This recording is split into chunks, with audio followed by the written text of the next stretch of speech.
I'm gonna show you how I got my kick drum from sounding like this to this.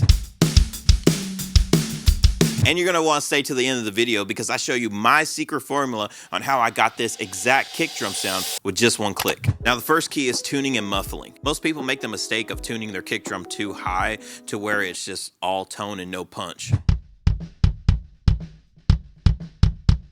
I've also seen the opposite, that people will just tune it so low to where it's all punch and no tone. What you want is a good middle ground between both of those two.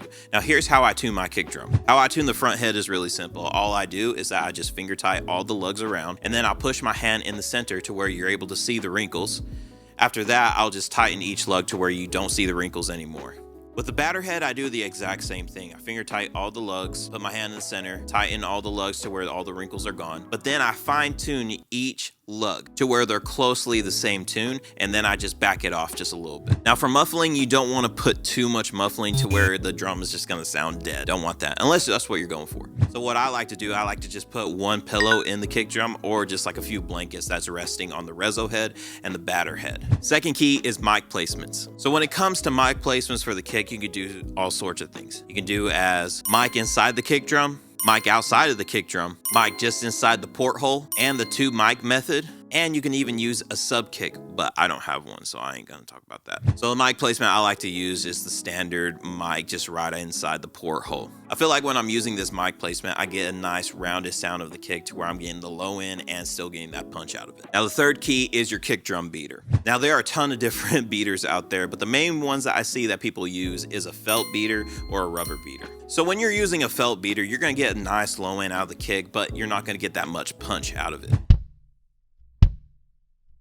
Now with the rubber beater, you're still gonna get that good low end, but you're gonna end up getting more smack out of the kick drum, which is what I like to use. Now the fourth key is mixing. So for mixing kick and snare, I always use my kick and snare mixing template. It's the fastest way on getting the sound that I want with just one click. All you have to do is just go onto your channel that has your raw audio, go up to the user patches, and then just click on the patch that you want, and boom, you got a starting point right there. If you want to get the kick and snare patch, the link will be in the description below. So let's look at the EQ. The first place I like to boost is AK. That's where I'm getting that snap out of the kick.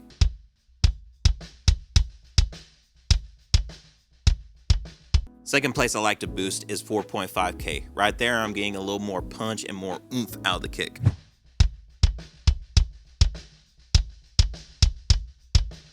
The third place I like to boost is 60 Hertz. Right there, I'm getting a little more low end out of the kick.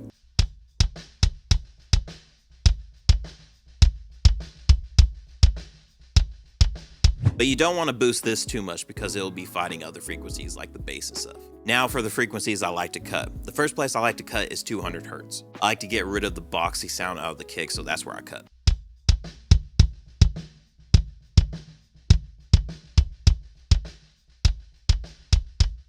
Second place I like to cut is between 500 Hertz and 800 Hertz. Right there, I'm just getting the wolfiness out of the kick, so I'm just cutting and dipping those.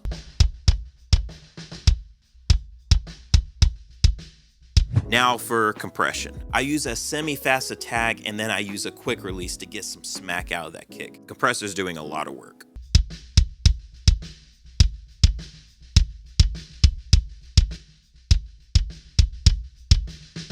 Also, snare is a major key in your drum mix, and if you want to know how I got my mix sound, check out this video.